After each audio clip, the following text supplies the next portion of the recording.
Hello everyone and welcome to CX Lab. My name is Oliver Golinsky and today I have the pleasure of hosting a conversation with Adrian Hernandez-Liebo, Customer Success Director at Zowie.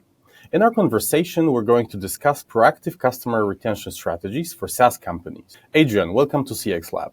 Thanks, Ollie. It's a pleasure to be here. Very excited for our conversation. All right, let's get to it. Adrian, as a Customer Success Director, I suppose retention is one of your most closely watched metrics. So maybe let's start with the basics. What are some of these strategies that SaaS companies can use to prevent customer churn? Yeah, that's I think a great question, and there's many directions I can go in here. I think generally speaking, the way I approach understanding overall risk of churn and how to properly train a team to its scale. Identify churn is number one, but then have a strategy to mitigate that churn.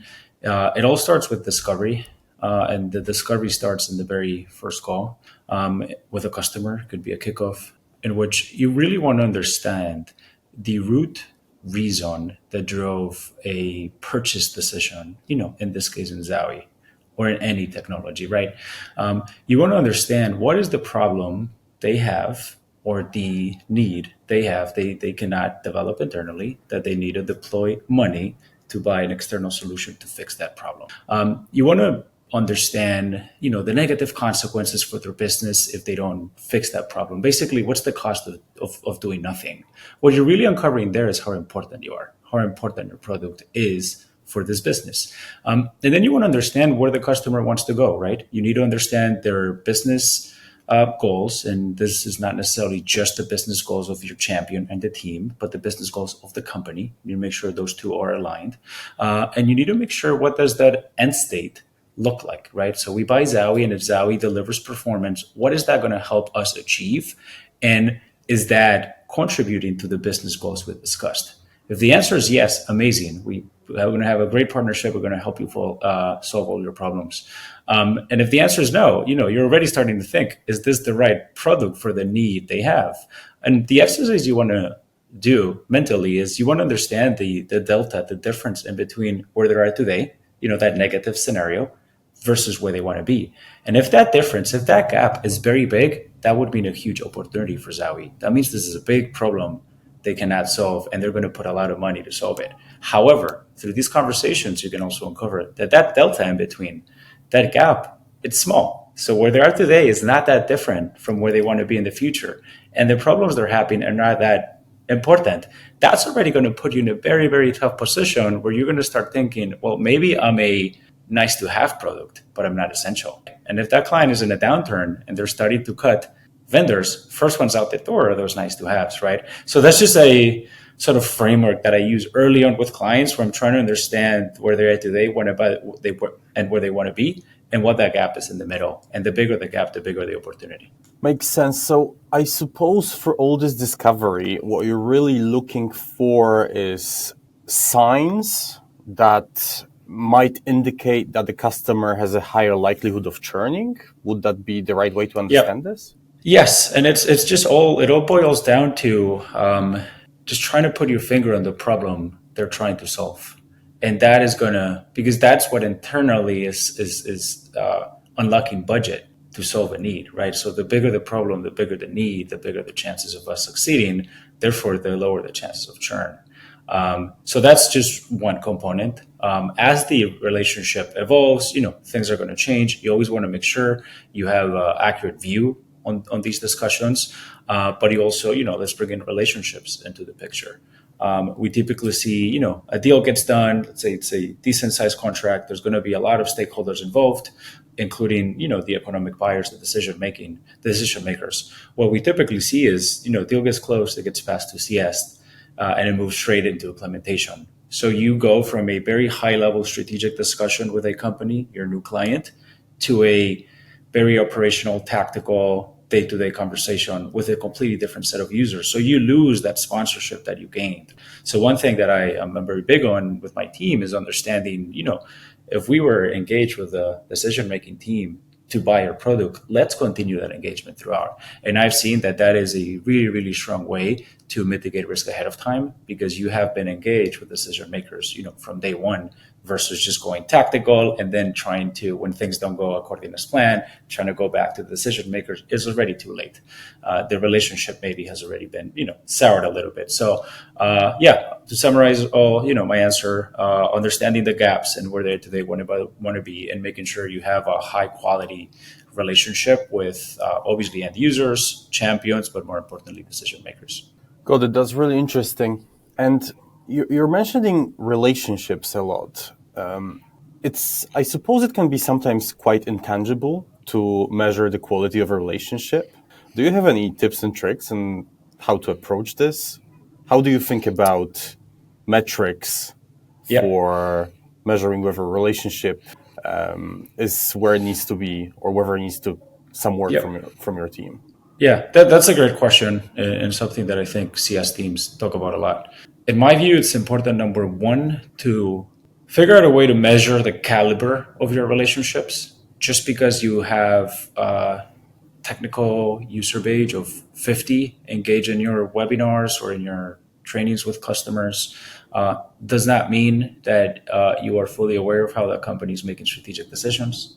But equally, just because you're engaged with an economic buyer, and just an economic buyer, you do not know how user-friendly the product is, or what the technical teams are able to do with your product that they couldn't do before, right? They're different conversations. So you're really getting feedback from different users or personas. So where I see the value is having being able to measure the caliber of relationships with different tiers of stakeholders. And I think they're all very important, right? So if you think about what is a healthy customer from a relationship standpoint, in my view, it would be a customer that we have a very strong relationship with the technical user base. And this can be measured by the product usage, the data we get on product, visibility, ease of use, how much is adopted internally, things of that sort. More of like day-to-day technical information you can get. And then if you move up a step, you want to build a strong relationship with a champion. Ideally, multiple champions in multiple teams. It's not only enough to build a relationship, but you need to test the champion, right? So it's renewal time. You're having a strategic discussion about expansion. There's 3 months to go until the renewal. A tested champion that has proven to be successful will have a lot of conversations for you, will give you a lot of information that you need in order to make this happen. A non-tested champion could say, oh yeah, let me handle, but not really give you visibility on their inner workings of the company, right? So that's why it's important to have multiple champions, but also make sure you don't just throw the term champion loosely. You need to make sure you've tested these champions and make sure they're true advocates. But those two are not enough. You need to know who owns the budget, who's actually making the final decision on buying your product. So that's why it's very important to be engaged with the economic buyer. So if you are able to piece all of this together, and you have not only a strong understanding of the ROI, what we discussed before, but you have an engaged technical user base, a tested champion, and a strong relationship with the economic buyers, that full picture is, in my view, considered a strong customer purely from a relationship standpoint. So that's typically how I measure it. And then the second part of that would be, by having them separate, you can easily identify which parts of your customer relationship are broken, and put a plan in place to fix it, right? So you would understand, it's like, great, we take the exec buyer out to dinner to an excessive restaurant, amazing. We've tested our champion, but we don't know who's using the product. That's not a perfect relationship either, right? And then the flip side, you've done webinars with the technical user base, you've met the champion, but you have no idea who the economic buyer is. The champion and the economic buyer might be wanting different things, and you're going to be exposed there. So I think it's a great framework to also understand what's not working and fixing it. Sounds like you have it all figured out. So maybe let's look on the flip side. And the theory, I have a lot of ideas and plans, but when you're running a team, that's just the first inning. And that's a perfect segue to my next question, because now we know what the strategy should be. But what are some of the churn signals, and how do you train your team to actually pick them up early enough to be able to actually react to them and prevent the churn? Yeah.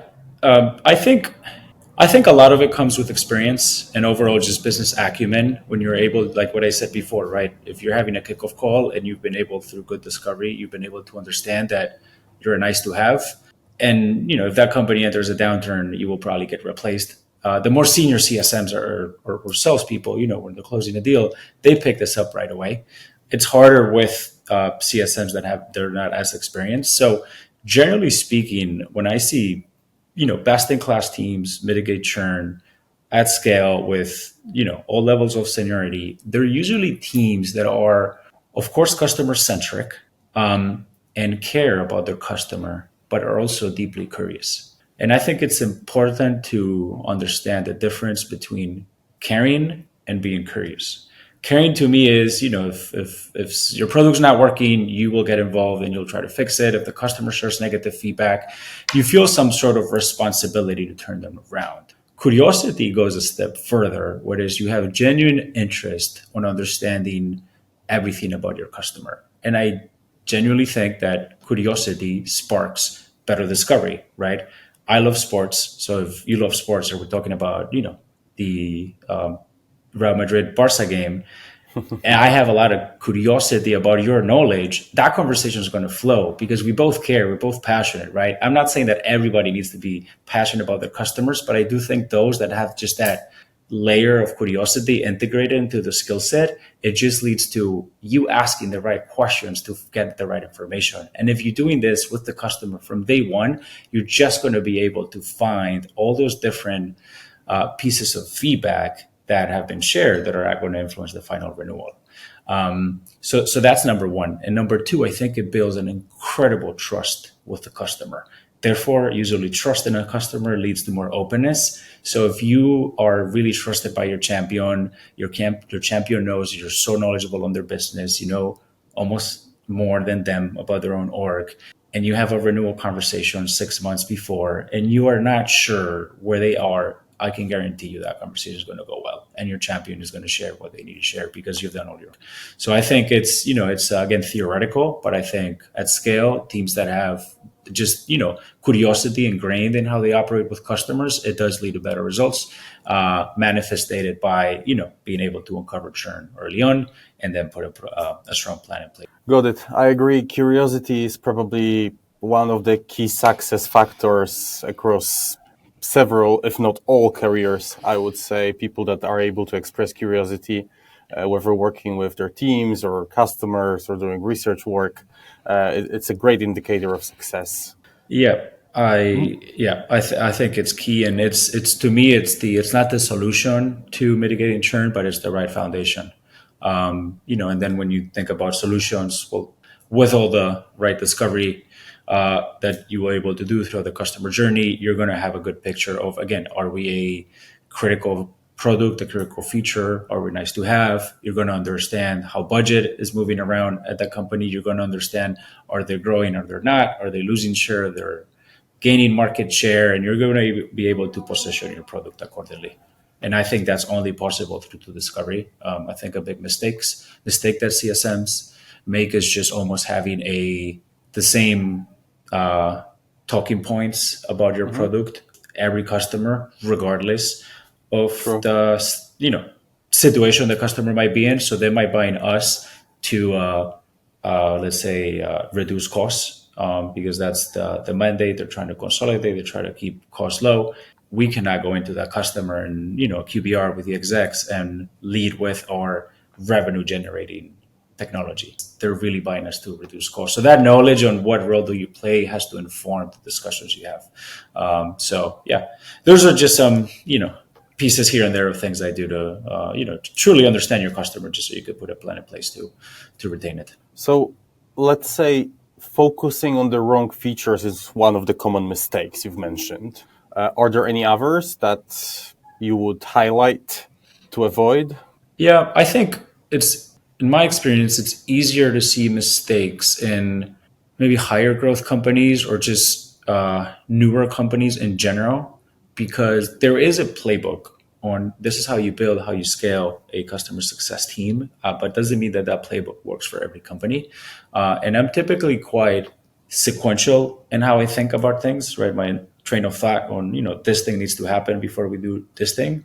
I've noticed that many companies are embracing this building a CS team almost all together. But I think that doesn't work because, again, you are building processes on top of maybe a flawed understanding of your customer base. So they're not going to work. Just because they work somewhere else doesn't mean they're going to work here. Or you are trying to deliver a white glove experience before knowing your customer tiers, or before doing segmentation, or before knowing who your economic buyers are, right? So there's just a lot of things that need to be done foundationally before you try to scale or introduce processes, automation, things of that sort.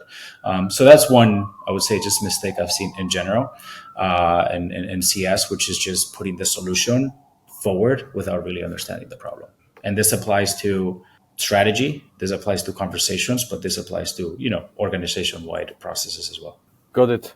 Maybe let's switch topic a little bit and discuss the toolkits now. So we at Zowie, well, we help customer support through AI. I was wondering if there are similar tools and strategies to use AI in customer success. Yeah, it's a great question, and a space that's changing a lot. As you think about customer success, it's still a newer function compared to other functions in SaaS in general.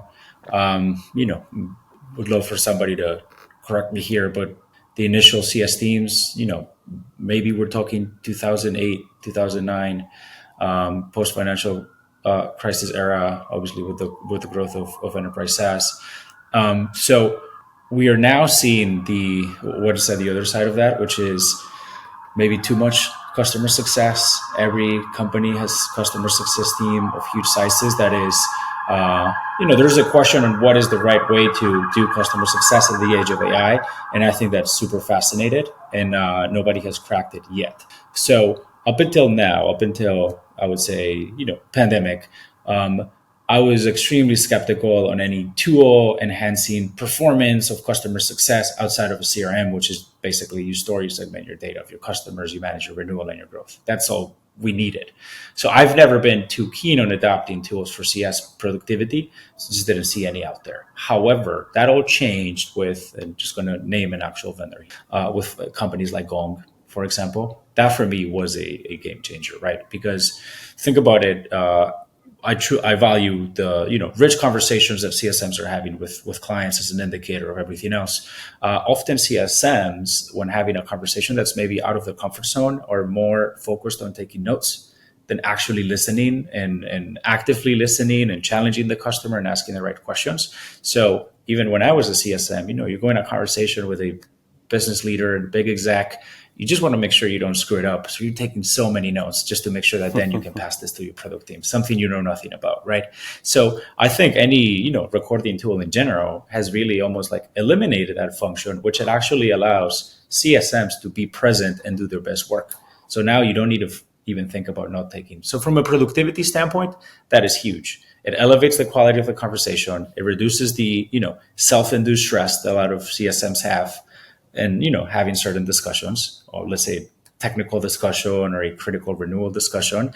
And it allows to streamline that internally through the org, where now you're not forwarding the wrong information to your product team, or you don't say things like, I think the customer said this, or I couldn't quite understand. Now it's all out there. So it becomes a really rich repository of knowledge, almost like user-generated content that was provided directly by the client, and anybody in the org can hear it. So that foundationally, I think, when it comes to true productivity and elevating the function of CS, huge. What is the next iteration of that? Some features are already there, and I don't necessarily think they need to keep getting better, right? Something like ability to record the call, look at a transcript, write a follow-up email, ability to create snippets to share internally. We'd love to talk to people like on, seeing what's the next iteration of that. I think that is really good, right? So where can tools bring value to CS outside of, let's say, elevating overall productivity? I'm not sure. I think there's something to be discussed about customer data being stored in one place. I know there's a lot of bespoke CSM, CRMs that I don't think have worked that well. Um, yeah, I think, for those out there listening, a challenge CSMs have for the most part is storing customer information in a way that's dynamic, almost like live, right? Like there's account plans, but you might put a three page account plan together in Q1, and by Q3 that data is pretty relevant, so you end up updating that account plan all the time, which ends up being highly time consuming. So, is there a dynamic way to store and automate customer information in a more sophisticated way that, having to write a document? Maybe things of that sort, I think, would be valuable. But yeah, to answer your question, tools like Gong have been huge to enhance productivity. And I think a combination with a strong CRM is enough for CSMs to do good work. Got it. So as a CS leader, you get all this feedback from all these Gong recordings, all these notes, all these summaries of the discussions.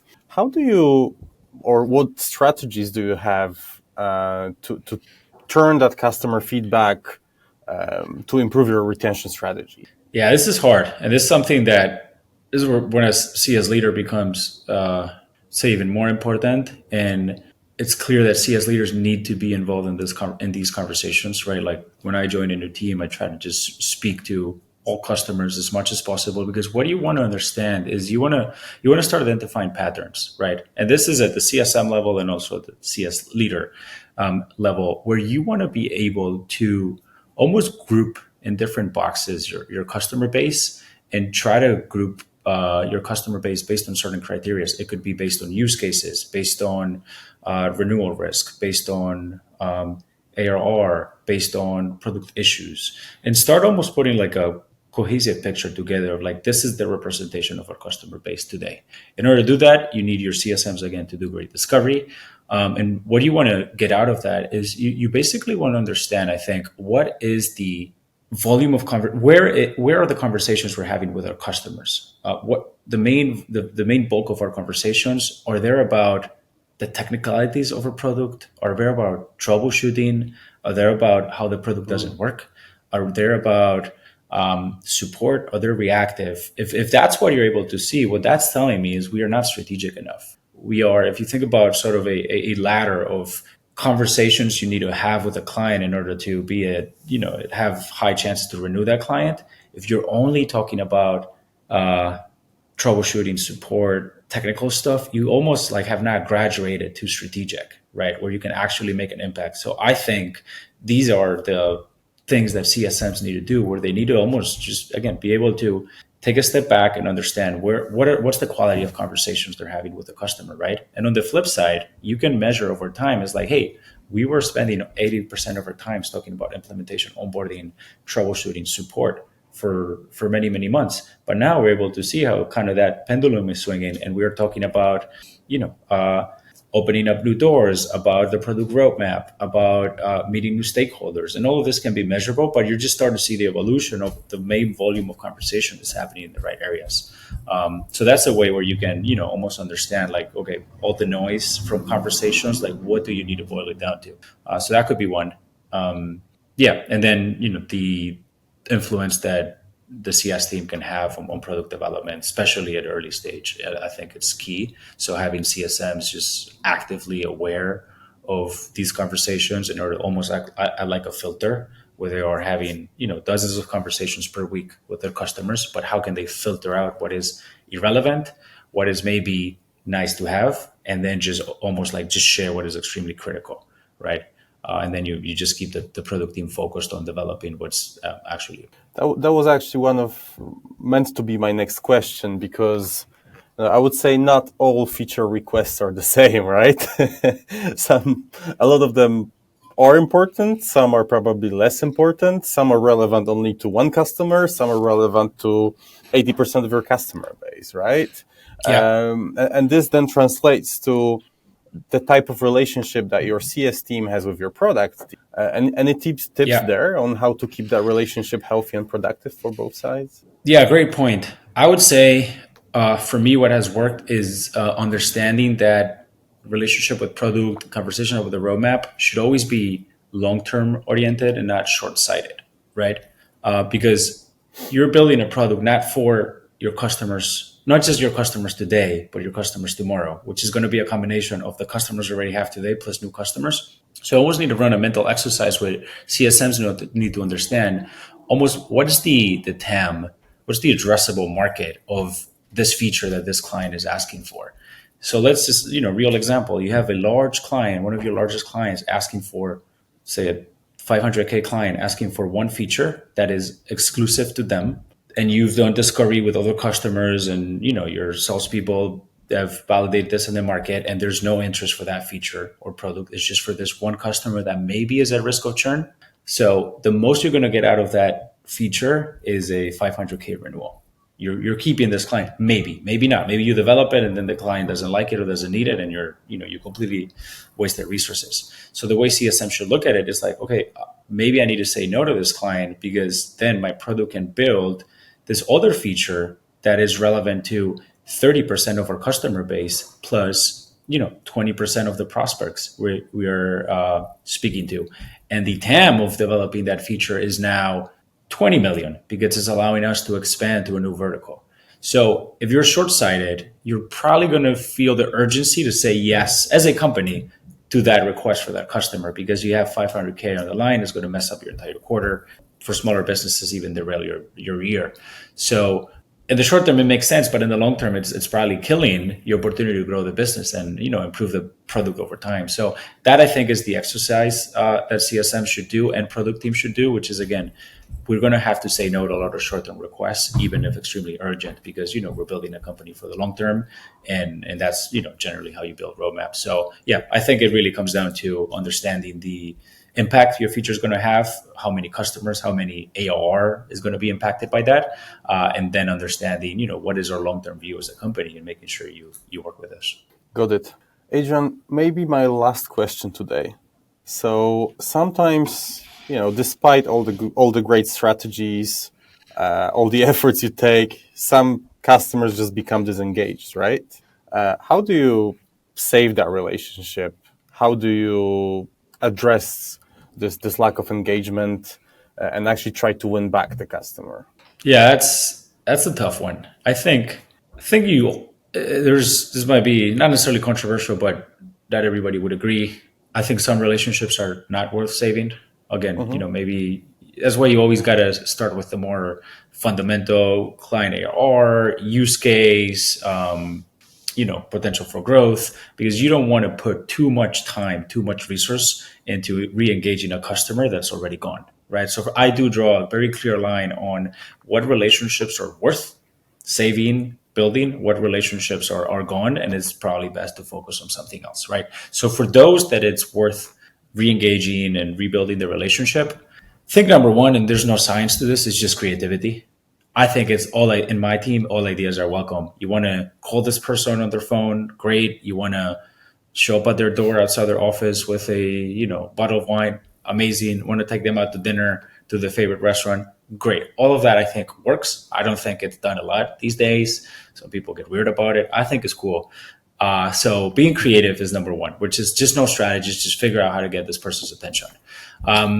And then more, I would say, like formal playbooks that can be used. I've seen value in, engaging an executive. Maybe they're not getting back to you because maybe this person is quite senior and is busy and only responds to, people that are at their level. That happens, right? So maybe have your VP of your C-suite send an email. If you're in the same location, try to suggest maybe an in-person meetup. That I think gets some traction. And then I think ask yourself, like, why is this client not engaged, right? There's many reasons. It could be, is this client too busy because they're focused on other things that are a priority for them? Yes, no, or maybe we need to time our engagement better and reach out at a time where the chances of getting visibility are higher. Is this client upset because they are maybe burnt out with the relationship, that voiced this issue so many times and it wasn't fixed? Well, maybe the issue there is not the engagement, is the issue that has been fixed, right? Does the client, are they reactive overall and unresponsive? Or maybe there's just amount of volume, just follow up until they get back to you.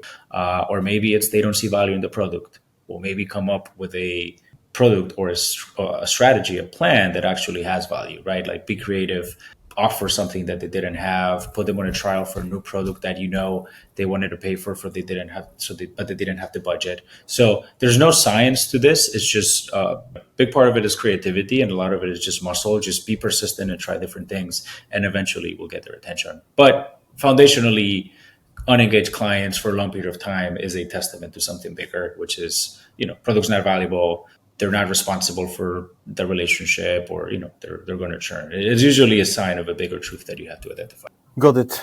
I love the in-person strategies. Show up to their door. Yeah. Take them out to the restaurant. Think about it. If I'm a decision maker and I have a client and they are always reaching out about a meeting that I've had 30 times and was useless, I'm probably not going to reply. But if that person asks me for my address for a nice bottle of wine, you bet I'll reply. So a lot of it is that, I think CSMs get sometimes too caught up in, a way of doing things, or, my job is to just send an email, but it's good to be creative and come up with other strategies. No, I agree, especially after COVID. I think people are so comfortable just doing everything from online. A lot of people just wouldn't think about going to visit the client on site. 100%. Right? So it gives a great advantage. 100%. Adrian, thank you for the conversation today. I'm sure our whole audience, everyone in the audience will find something interesting for them. You've shared a lot of knowledge. So again, thank you for that. Thank you everyone for listening. Thank you. This was CX Lab, and stay tuned for next episodes. Thank you very much.